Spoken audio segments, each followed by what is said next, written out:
Hey everybody! Welcome to another episode of Who's That Anime with your host Stephen Colin. Delving Hi. in, delving into the deluge of Pluto even further this week with episode 5. Who did it? Was it Gesicht? Was it Atom? Was it Tenma? Was it Darius? I swear he's a pop singer. He is. He was the Darius Danesh. I think you're right. I have a feeling he died. He was Scottish. Yes, he did in fact die. Oh, Scottish with named Darius. Yeah. Huh. Yeah. Oh. Born in Glasgow. Where all good singers come from. Yeah. What was that happened to him?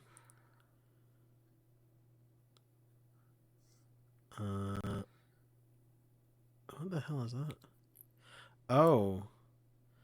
Accidental death through inhalation of chloroethane, Alright. which is apparently used in physiotherapy to treat neck pain. Wow. That sucks. Yeah. He wouldn't be that old, would he? No, 41. Shit, he was not that young. Not that old. Oh man. Damn, You're younger than me. that's crazy.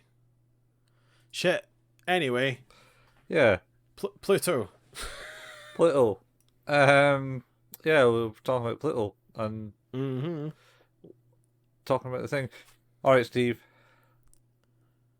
Go with it. Describe this episode in 5 4 words. 5 words. Fuck. Hatred. Mm-hmm. Murder. Uh-huh.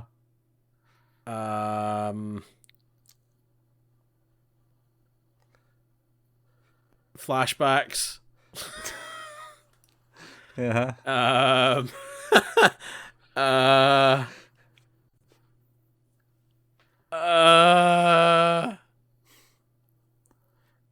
death Uh-huh. and I don't know. Flowers? Yeah. Sure. Okay. What about you? Go for it.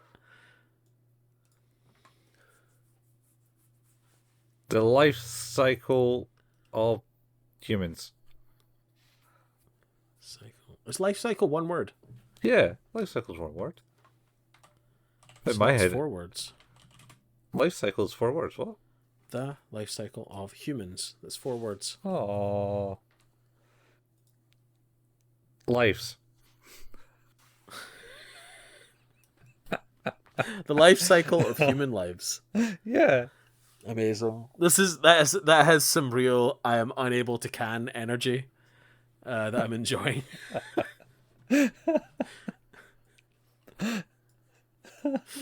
Amazing. Well, yeah. So episode 5 starts off with a flashback.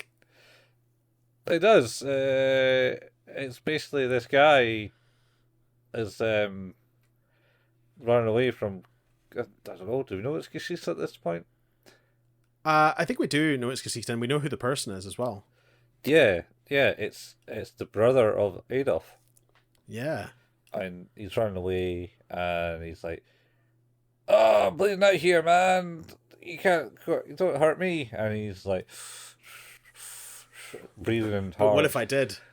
Yeah, pretty much. He's like, oh, and then the whatever he's holding drops the bag. He was holding. Yeah. And out comes a robot, a small robot. Robot parts, anyway. Yeah, and then he got real. Then it kind of cuts. Got real mad, and then it cuts away. He cuts away. Yeah. And yeah, Adolf is continuing to be like, "Hey, so you murdered my brother." Sort of. He's in the car and Gesicht is driving recklessly. Yeah. It's like, hey, you can't be doing that, man. I know you killed my brother, but like, don't need to do this. Just take me to the safe No. house. I need to get to the safe house, see my family. And it's like, okay. And he does. He does get there. Yeah. And then he leaves him there. And he's Which like, he shouldn't be doing. yeah. But he is going to do. Yeah, he's like, I'm leaving you. I've got something to do for an hour. But I'll be back. Yeah. And he's kind of like not that fussed about that, really, because we find out that actually that robot that he beat to death had maybe left him some more information. Like, hey, there might be a weapon around the safe house that you should totally use to murder Gesicht. Yeah. And then so Gesicht goes away, and then he comes into this place, and the guy goes, "Oh yeah, he said you back." Oh, yeah, he's going to see Brow. Yeah, goes to see Brow, and then Brow's like, Brow the murder robot. I see you remembered now. The feeling of hatred. He's like, yeah, you're just like me. Yeah. Although, we've well established that Brow felt nothing. Yeah. He just did it because he could. Yeah. Well, that's what he's said, but he's burning with hatred. It's like, you are just like me. Yep. And had a big conversation there about hatred. I think that's about it. Can't remember Yeah, much. it is. And then we cut back to the kid who has arrived at the safe house with the mum, kind of exploring around and enjoying it. And I think Adolf tells his wife about the fact that he's been told he has to kill Gesicht. Oh, not that, and also the fact because she's like that and everything else, and all the racism and. Oh yeah, she's like, what the hell's going on here, Adolf? Why are we whisked away from our house? Yeah, he's like, well, I got a story for you, darling.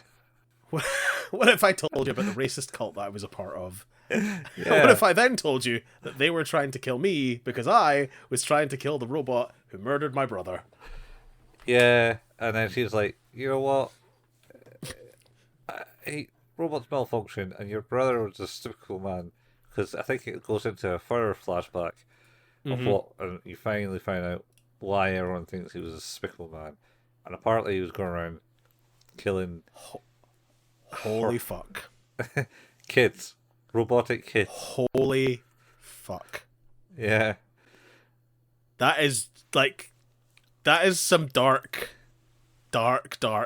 stuff. Yeah, it wasn't just robots, it was robotic kids. It was children. Yeah. And they do talk, they have said a bit previous about how, he's like, your brother was an awful person. And in this instance, she's like, you know what? Maybe not a bad thing that happened. And also, she does say, actually, I think she says, it's like, she doesn't think that Gesicht would have done it out of hatred because he's a robot. He probably did it because he malfunctioned. Yeah. But that's not what the flashback suggests. The flashback definitely suggests, and I guess, of course, any relatively empathetic person, robot or not, from what we've seen, would have reacted to someone who had basically, in effect, thrown the body of a child at you. Yeah, I think he dropped it, I thought. Oh, I thought he just tossed it in front of him. But yeah, no, maybe you're right, he drops it. Either way, he effectively has just dropped a body, a corpse, in front of him. And you're like, yeah, like that maybe would have elicited some sort of response. Yeah. So she's basically saying, I don't know how much did we get that information at that point, or is that information a bit further on. This bit's intersected with a lot of flashbacks of his brother. What was happening? Yeah. And then we're also going back and forward to Brow talking with Gesicht and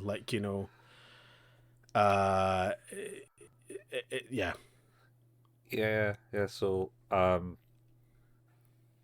Aye, so he's talking about. So basically, yeah, he gets put on. He's there, and it's had like people come to identify their kids, robots. It's like yeah, and then there's one robot that's like able to or were they human? Because they goes to the next one, which are robots. They were the people next door were human, identifying I think a human child. No, that was a. It was a robot child. Sorry, It was another robot child. it Yeah, was. Yeah. That's they adopted it, and then the other robot's like, yeah, I can understand. I can't feel that, but I understand where they're coming from. And it says it was our child. Since we were able to adopt. yes. We applied for it, much like a Brandon story, because he was like, since we were able to do it, we adopted. It was a program post the war, I think. Yeah. To help AI acclimatize to normal life. Yeah, I think so. And so they did, and then there was I was like, yeah, so there's lots of sadness essentially, because fucking hell. Yeah. Oh, yeah. And I think it's at this point, like in between all these sort of conversations that are ongoing, because it kind of cuts. Gesicht, obviously, we see more of that murder play out, and the likelihood is that it's like, oh, like it probably is out of hatred because of what he's doing to his kind, that it happened, and maybe he deserved it. Which seems to be a commonly held thread by his sister-in-law. Yeah, the sister-in-law, and also even the leader of the anti-robots cult. He did not like him either. He felt he was also a monster. Yeah, and he doesn't like robots. Yeah, he didn't like it actually. Crap. So basically, it alludes that Gesicht gets put on the case, and the leading detective of the case was like, wait, oh, this might. I was gonna say Brow gives Gesicht, he's like, hey, why don't you attack him? Why don't you do that? He's like, no, you're fine. Yeah, did he? I don't need that. I don't remember that bit. Yeah, but then it's the bit that cuts to Hercules. Oh no, so isn't it? Well, possible, but there's the talk about the chief and put on the case and says, I think this might be a thingy. What do you call when you know what people get taken off court cases in all those movies? A breach of conflict. Conflict. Oh, conflict of interest. Conflict of interest. That's it. Yeah. Because you're a robot, and it's about robots. So and he's like, no, it's fine, sure, it's fine. And then you can kind of see him getting more and more annoyed. I'm pretty sure that's probably further on this, but I figure we'll just. I think it might be cover it because it just kind of escalates there. It does. You're right. But yeah, we've done that. So the Brow and Gesicht conversation is over. We've seen more of the flashbacks explaining what has happened. Mm-hmm.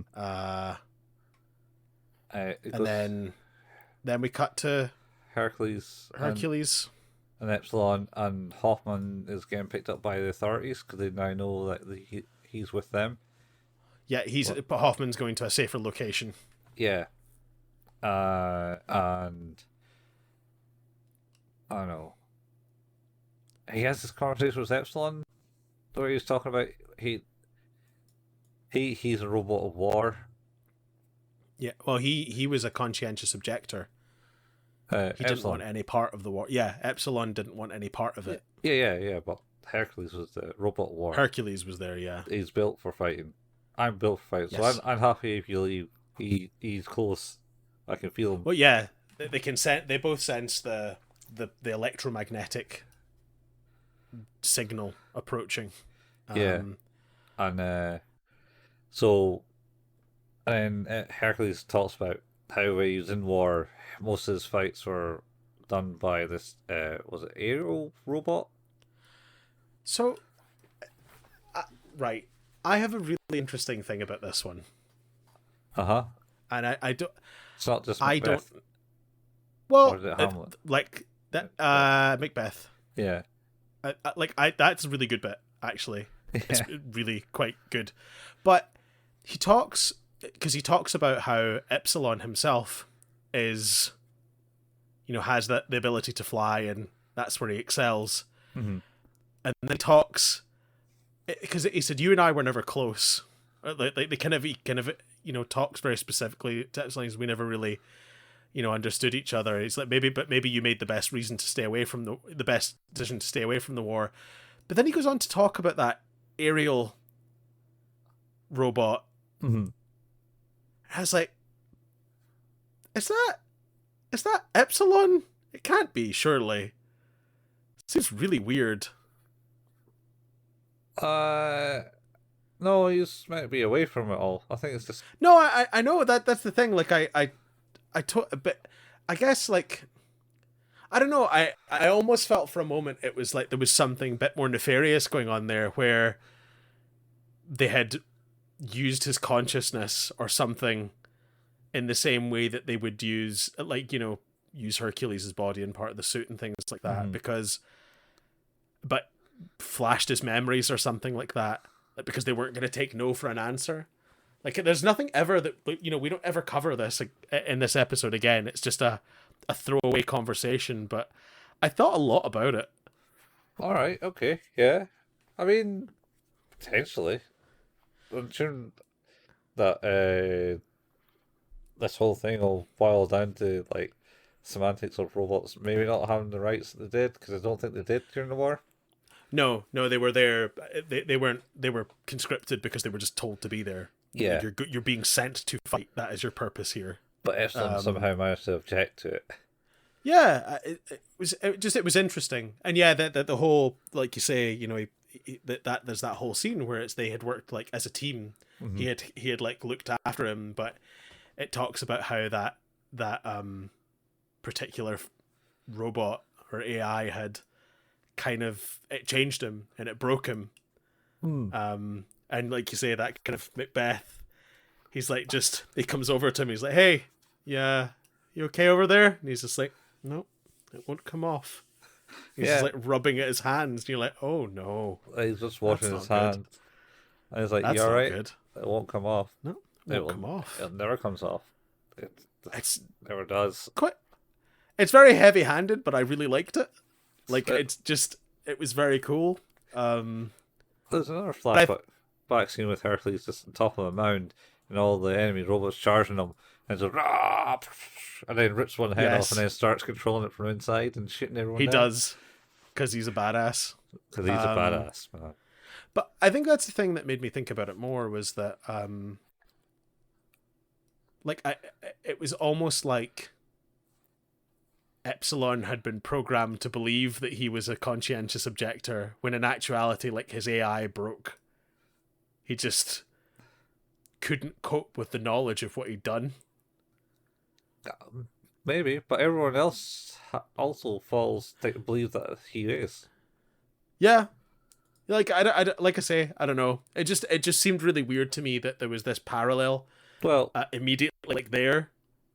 Later on, because Hercules goes and fight Pluto.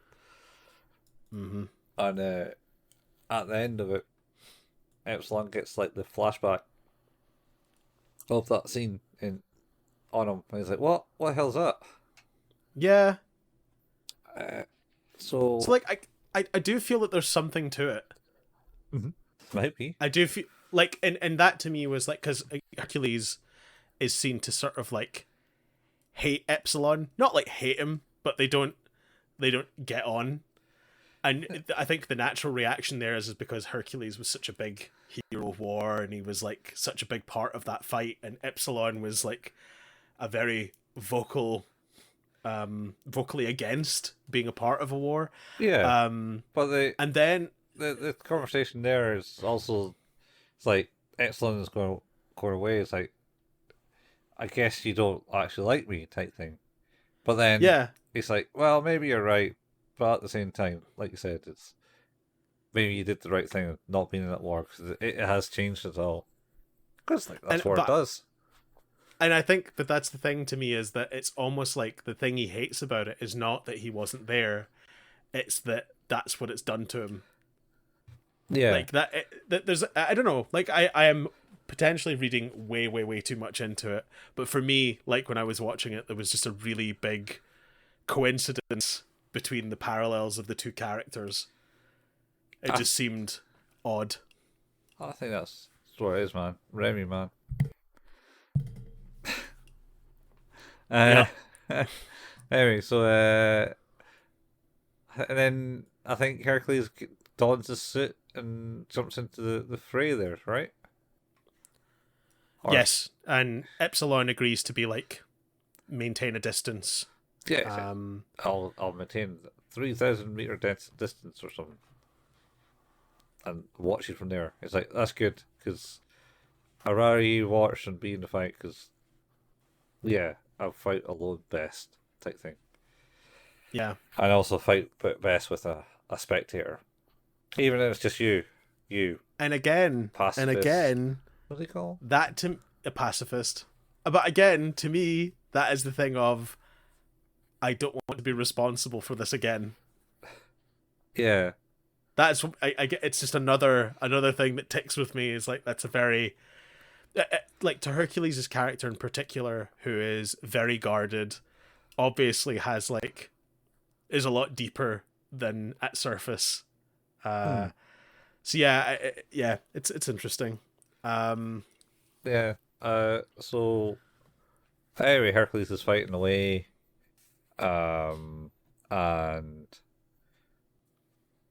they have a big fight, and then they fall into the water, and because Hercules goes, that's not going to fool me, and he jumps into the maw of the beast, and then they both plunge into the water, and then big shards of his suit kind of flies up, and he goes, "Oh, that's Hercules' suit? Oh no, that's not right," says Epsilon, and then he looks down and sees the headless body of Hercules moving toward the sea, and jumps into the sea. He's like, "What the hell? That's his human body." And then Hercules there was like, "I'm gonna break this horn off you." Yeah, and it's cool as shit. Yeah. And I can't remember. I'm sure there must be some scene, but then the horn just mutates and wraps around Hercules' body, and he breaks. And Epsilon's like, "Oh, right, now I can. If I go down now, then I can help out." And then he's like paralyzed by fear. I think he doesn't know what it is, but you get paralyzed. Oh no, I can't move. Too much electromagnet. Yep. And then Hercules gets destroyed. He even loses his eye in his suit. He does, yeah. Is there not like a little flashback? I think there is. Of Darius though. Yeah. Oh yeah, in the court case. Yeah. It's where he basically just contents the court, and he gets sent back. And he asks people to bring him crayons. Yeah, so some human rights says, could you... I'm a human rights, are they treating you unfairly? It's like, no, but you can get me a packet of crayons. So, yeah. And then... he also goes rambling about Pluto a while. Pluto will save you. Yeah. Yeah, he does. Seems like a madman. Anyway, so... he gets taken away. Yeah, and they do bring him his crayons, and we do see that he has drawn a field of flowers similar to the same as the robot in the underpass that Uran had seen. Yeah, He has his... So this was like in the middle of the night, and the guard's like, "Hey, it's lights out, dude. You can't be doing this. Yep. And he's like, no, he's like, yeah, there's gonna be a flood. Uh, and Pluto will be the only one to survive. Yeah, yeah. Mad ramblings, as you think. And then per Hercules, I think, is about to meet his end. yeah, I think he does. It's a shame. It's like I'm glad they gave him like a Brando level of exit that feels right for the character. Oh, he wouldn't have it any other way because he couldn't be losing to Brando. Nope, absolutely not. That's what he says. He jumps into the fray. It's like every time you fought Brando, every match came to a draw. Neither was won, and I wanted to beat you one day. Yep. But now I can't. So here we go. Yeah. So you get to see more of the body as well. Because before, yes. like one time in episode 3, you saw like the dark horns arise, and then you seen like a black arm in this fight, and then the horns as well. Because he was wrestling the arm as he falls into the sea in his suit, and then yep, it's all losing. And then Epsilon tries to reach out to Gesicht to tell him that what's happened and that Hercules has been killed. Yeah, but he notices that the like Gesicht's blocking incoming signals. Yeah, he's not responding, and he seems so pissed off about the guy that he's looking after. He's worried that I think the realization has hit him that the reason he has not been able to remember that period of time is because he's killed someone, and there's obviously been some thing happened to allow them to make that go away for whatever reason. Yeah, and he's realized, and then he realized that he can't, and then anyway, so he returns back to the safe house and gets reprimanded. Eventually, actually, I think does he not go up because Adolf is looking for the weapon.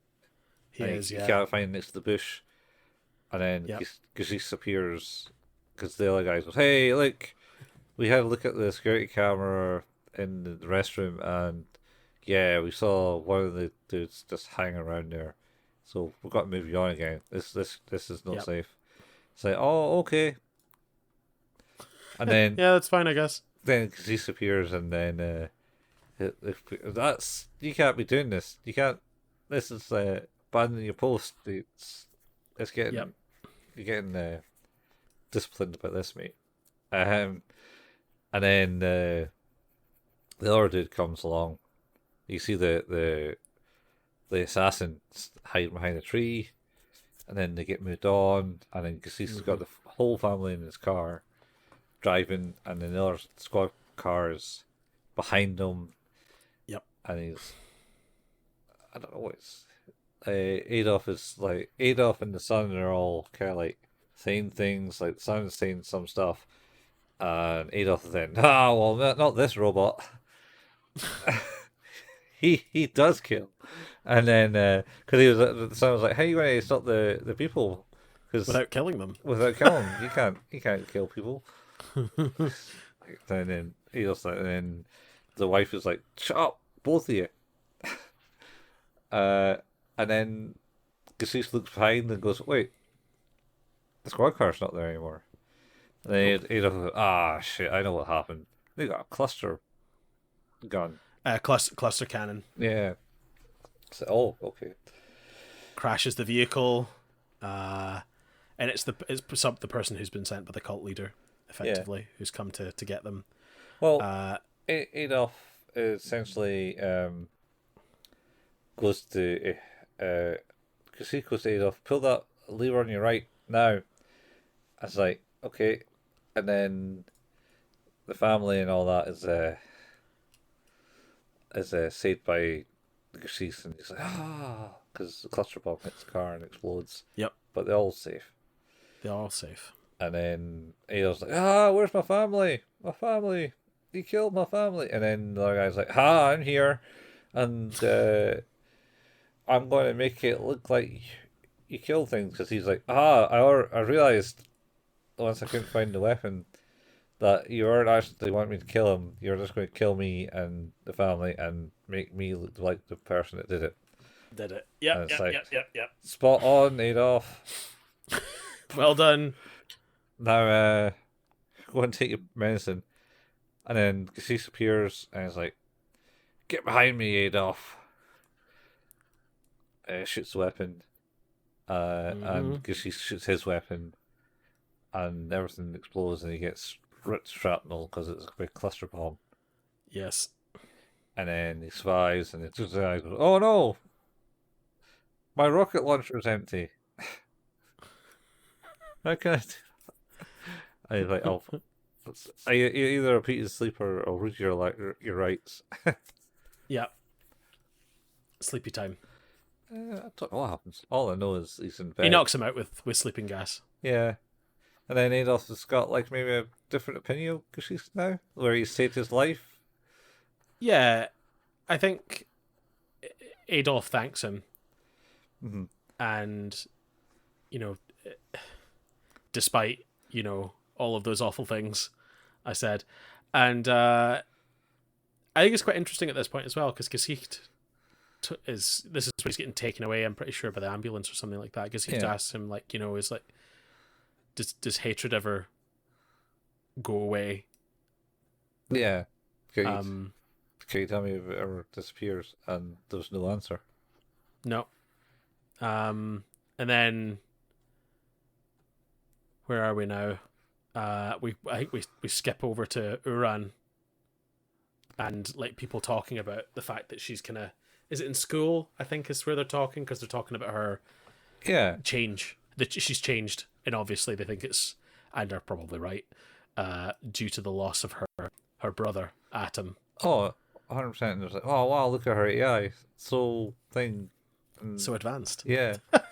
It's like due to the lost thing, and then the head teacher guy comes in and is like, oh yeah, they can feel, and then some other robot person chips in and goes, yeah, that's right, she's totally. Oh, that's the desk clerk robot that's in the teacher's lounge. Yeah. Says, yeah, that's 100%. That's we can do that. We get sad about things. And then she's just sitting there on this weird swing thing. Mm-hmm. I thought it was swing had ropes and stuff, but no, it's just a swing it's with just nothing attached to it. Anti-grav swing thing. And then she gets up because she's like, oh, there's someone sadder than me out there. And she goes out and finds this boy who's been beaten up and stolen. It's like, every day I can't live with it. I'm going to kill myself. It's like, oh, but you can't, because there's nets to stop net. To stop you doing that. It's like, because he's being bullied. Essentially, and just wants it all to stop. Yeah. But she's found a cat before that and gives the cat to the boy. He goes, oh, you can go find some milk. I think you can get some over this way. And then she runs off to find another person that's just sad. She does. This is kind of an interesting thing because she's seeing someone who has like very deep emotional wounds, and she's kind of, I guess, assessing her own behavior that she knows is different. She's like, I wonder if I would feel like that if I was human. You're like, oh, to throw my life away just because the times are hard. Yeah, it's very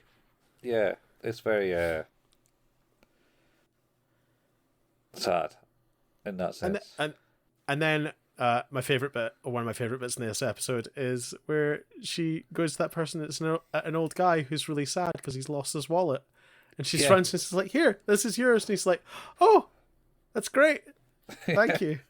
It's like, oh, and great. She doesn't even stay there, she runs away again. No, she's runs away on a quest to like make everyone who's sad happy. I really like that.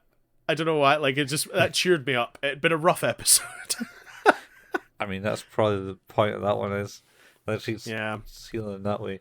But then she goes, oh no, I thought someone just as sad as me over here, and she's in a graveyard, and the person's left, and she saw flowers on the grave, and that grave is Tobio Tenma. Tobio Tenma. Who is Atom.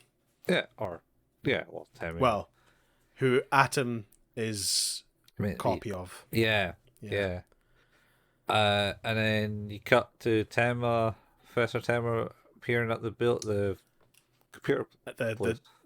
He's back at the center again, and Ochanamizu's like, holy shit. Yeah, well, he's been trying to get in touch with him. Yeah, and people are like, we don't know who this guy is, and the robots are like, oh, if you haven't got an appointment, you won't get in. It's like, oh, I'm pretty sure I'll get in, mate. And it's like, don't you worry. Can we also say, if you're watching the dub, Tenma is voiced by Keith motherfucking Davis. Oh yeah, what's that? Aww. He's in loads of things. I know. Dr. Facilier from The Princess and the Frog. He is Goliath from the Gargoyles cartoon. He is one of the voices in Saints Row. Okay. He's in tons of things. He's in Nope. Yeah. Keith David is awesome. Where is his IMDb? It's going to be better at remembering than me.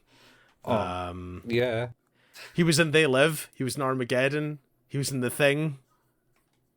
Yeah? Wait, They Live? Yep. Who was in They Live? Frank. Which one's Frank? The black guy. Was he? Yeah. Well, like the other lead with what's his name? With Rowdy Roddy. Yeah. He's also the president in Rick and Morty. Oh yeah. That's where I recognize his voice from then. He's Grimlock from Transformers Earthspark. Is that the new one? I've never watched that one. I don't know, maybe. That's not what I watched, I think. Maybe. He's in tons of things. Tons and tons and tons of things. Partly so, yeah. I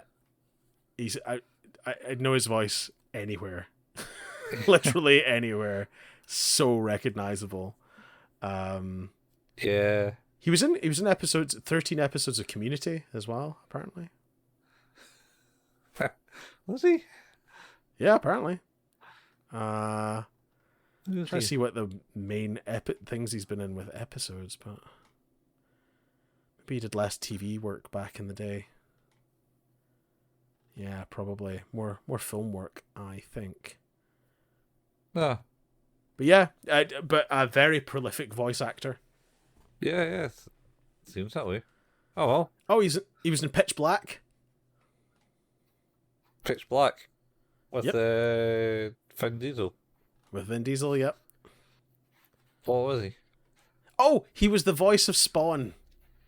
He's the voice of Spawn.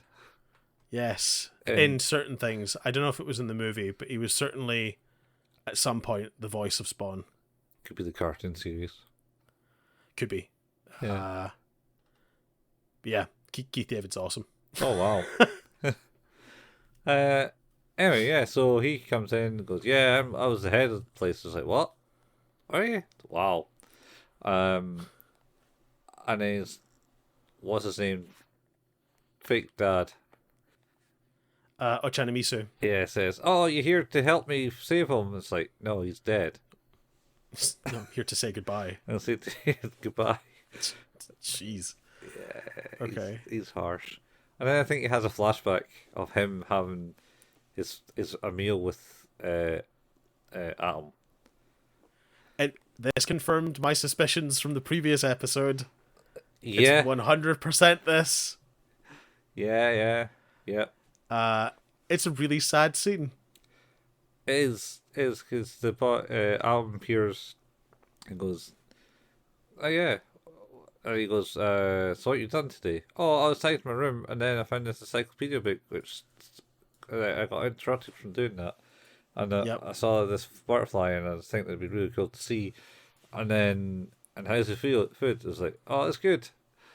And it's like, huh. You know, you know, the real, you know, you're not the real one, right?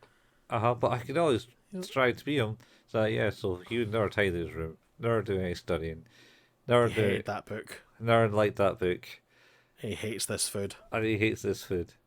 You're not him. That's so devastating. Because as well, like, obviously for Tenma, it's that, like, it can be almost like it as much as he wants, but it'll never be it. Yeah. And for Atom, it's like, oh, but I'll just change it all. And it's like almost like he also doesn't want that for Atom either. It's like, no, that shouldn't be how this is. Yeah, yeah. You should either be him or you're not, and you're not. Yeah, you can't be him. Yeah. But then I think it cuts away from that, and eventually he gets fake dad gets a message from the scientist says, "It's Dr. Tenma, sir. He's working on it. He's a mad genius." He's been in there for like nearly a day straight. Yeah. And then when he comes out, he did actually, which I thought was kind of, or at least, you know, from what little we know of Tenma, he was like very positive about all the efforts that Ochana Misu had gone through to like actually get Atom back up and running. Yeah. Yeah. Because he's like, you know, I wouldn't have been done anywhere near as quick as this had it not already been for like all of your work before. Yeah. Yeah. So, But he still won't wake up, and then Nope. so he goes on the story of how he has created the perfect mind, and he basically embedded the basically the same amount of personalities as people in the world, apparently. he basically, yeah, he's effectively put in 9 billion possibilities, Mm-hmm. and it has to assess all of those Yeah. deeply. Yeah. So, And he couldn't, but it would never wake up, and then and that was, he had been paid to do that by a private citizen. Abdullah. No, we don't know that yet. No, do we Just not know that? Private citizen, he said. I think it's kind of odd, but it's implying. He's definitely Because done. It's to do with the whole war and everything, and Bora. well, It's that's all yeah, because intertwined. it is implied that something's happened. Because what's his name says, one thing we do know is it looks like you gave your AI out to these people. Did you do that? And he says, I don't know. What I do know is I done this, Yes. and Yes. and the only way I can get it to wake up was to apply sorrow to it. Yep. I needed it to understand not good things. Yeah. So you applied sorrow to it and it woke up. And then what's his name says, wait, is that what you're implying that we've got to do to Atom? I can't possibly do that to him. Yep. Yeah. Although he does mention, you know, he doesn't know what happened to that robot. Yeah, he doesn't know anything. And, you know, Ochena Mizu does ask, yeah, he's like, you know, Yeah. is that the implication here? Yeah. But like you say, is that whole piece on its own does seem to suggest that there's definitely something going on here with Abdullah and everything else that's going on. Yeah. They're all weirdly interconnected. So he does ask him about Goji as well, actually. Yeah. Because he asks him if he knows him, and he's like, no. I have no idea who that guy is. Yeah. No. And then I think cuts back. People try to talk to because he's just kind of left straight away out of the hospital without finishing all the repairs. So Hoffman's being come back to get the repairs done. Don't know. Oh, there is one bit. There is another bit of the flashback.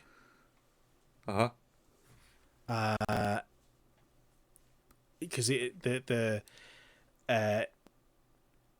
he tells him, what is real. He says he knows he's not real, and he's like, the real you is called Tobio. And then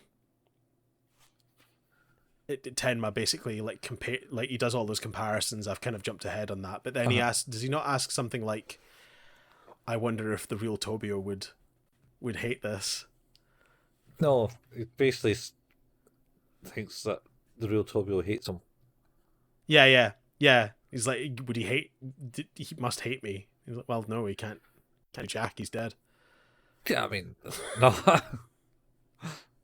Not what he meant. He meant he did hate him because he didn't like anything, and a few times he disappeared. They weren't very. Wasn't very like happy times for him because it's since against him. Anyway, yeah. So after all that, I think it cuts back to Gesicht, and he's basically going somewhere, getting messages about people, and he's arrived at the prison. Mm-hmm. The one holding Darius. Yeah. And he goes in and he meets, hey, I'm here to see Darius. As arranged. It's alright, yeah, wait in meeting room. We'll do it here. And he's like, wait, we're doing it here? Yeah. The president said you can. You've only got it because the president said he can. It's like, no, wait, this isn't good. Can't be doing it here. So he has it, and then he's just asking things, and Darius is on a screen just basically saying things. It's like, no, this is all can be edited, so I ain't having it. And then this kind of storms out into the prison. Yeah. And they're like, wait, you can't be doing it. And he's like, yeah, fate of the world. And they're like, all right, there you go. And he's there talking to Darius, and Darius is all. He's talking about Bora. Yeah. And he's talking about the robot, a powerful robot with a body born of hatred, and he points towards the drawing of the flowers, and talks about Pluto, Kingdom of Pluto. Yep. And obviously that kind of gets Gesicht going, that's not good. Yeah. And then he bites his tongue. He does. Wow, rough. Obviously the guards come in and intervene because they can't let him die. I think this is when Epsilon turns up. Just at the prison, yeah. Says, yeah, I can reach you, but I need to talk to you. And Epsilon's got some shit to show you. Yeah, so this is Hercules. Hercules is dead. Yeah. Was it? He then shows like a picture to him. Yeah, it was the an image he because I read back over the notes and things like that. It's like an image he felt during the struggle. Yeah. In the electromagnetic waves. Yeah. And it was a man who looked like the homeless guy we saw before, happy in the middle of sunflowers. Flowers. Which, dum. Seems like the same image that he was in when he went on that fake holiday to Spain. On the plus side, it does reveal to us basically that after Darius's little note there of like pointing at the kingdom of Pluto and the flowers, and now the image of the flowers being received as part of that electromagnetic signal, we now know for sure that whatever is in that tornado is Pluto. Oh yeah. Like that's confirmed now. Finally, for the first time, that feels like absolute confirmation, which I think absolves Gesicht.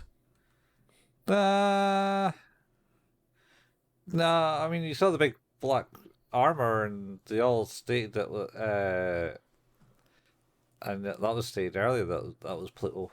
Because you saw that. Oh no, I like they said that it was Pluto because it looked like him and it felt like it, but this is the first time like we have like proper, I guess, more definitive proof that it's Pluto. It's getting there.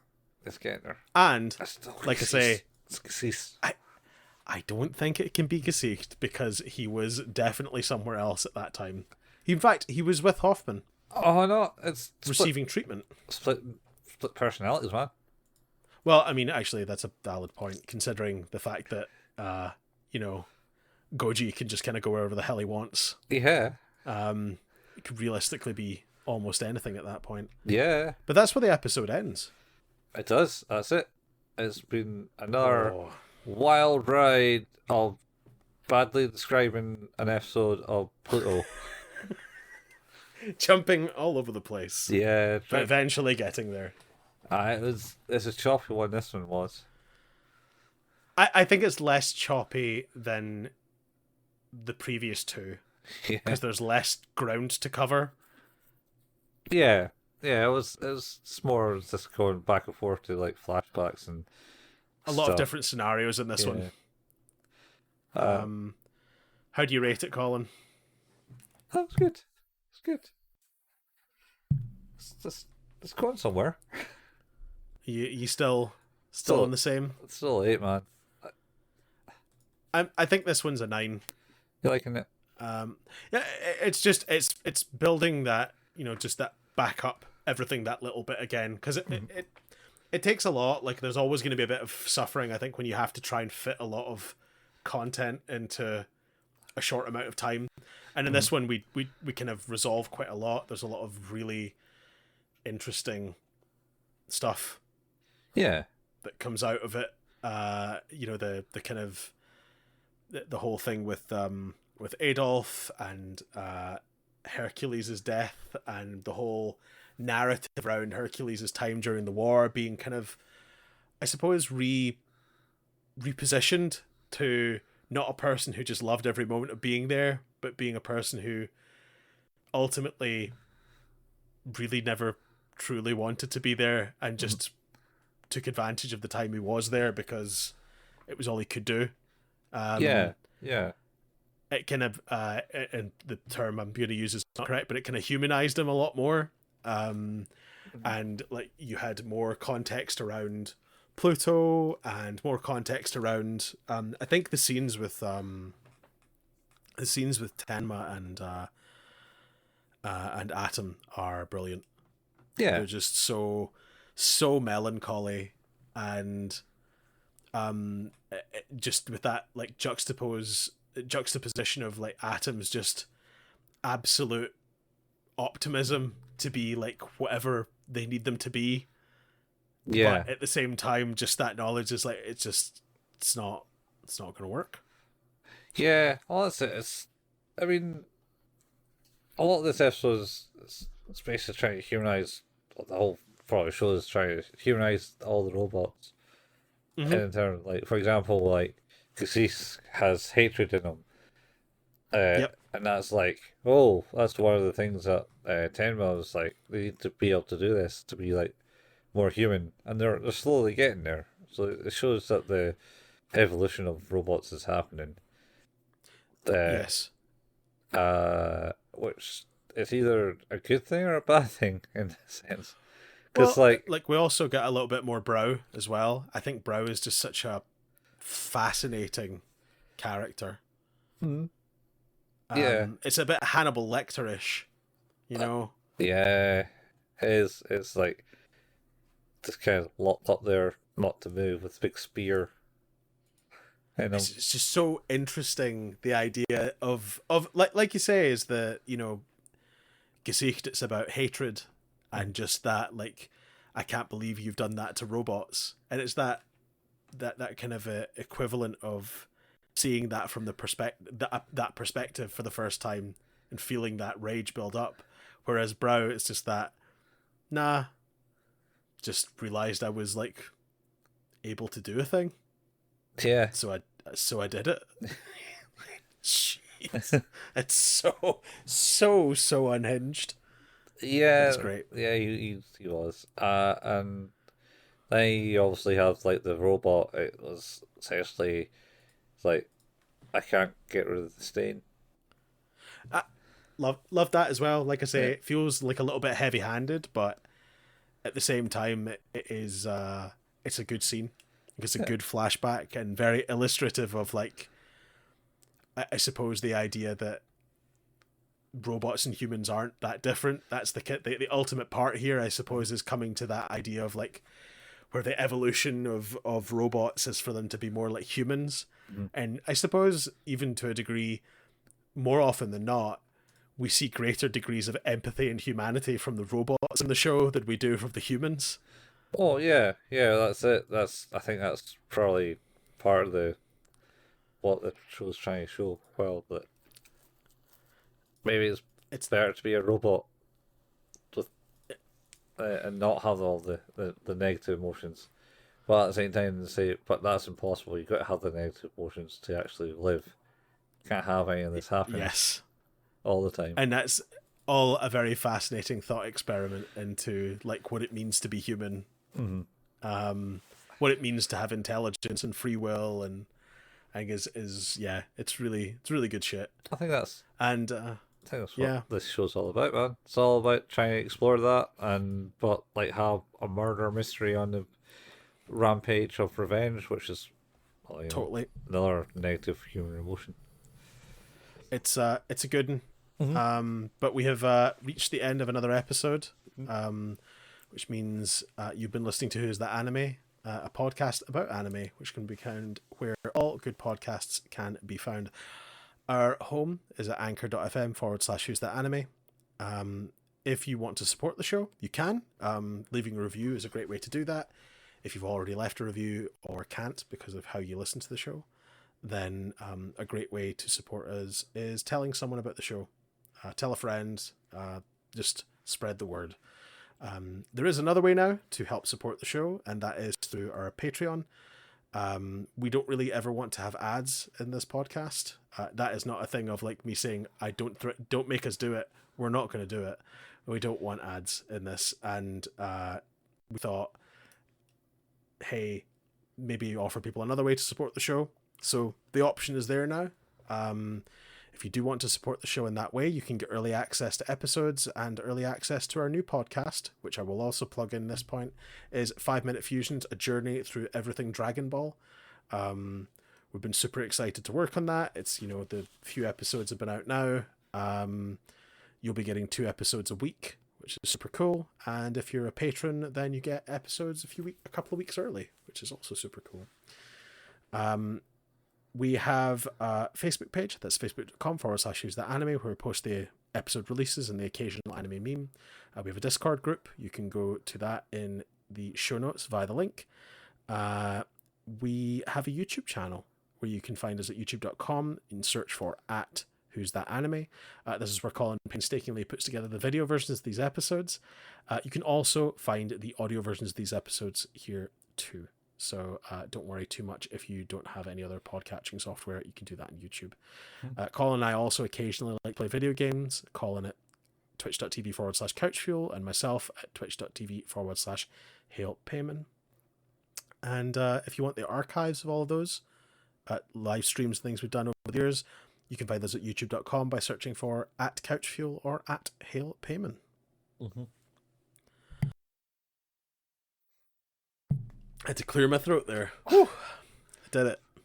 Yeah, you did it, man. Oh, I did it. Another episode done. Oh, nearly. We're more than halfway through now, Colin. We are more than halfway through, yeah. I mean, that's more than halfway through end of the last episode, right?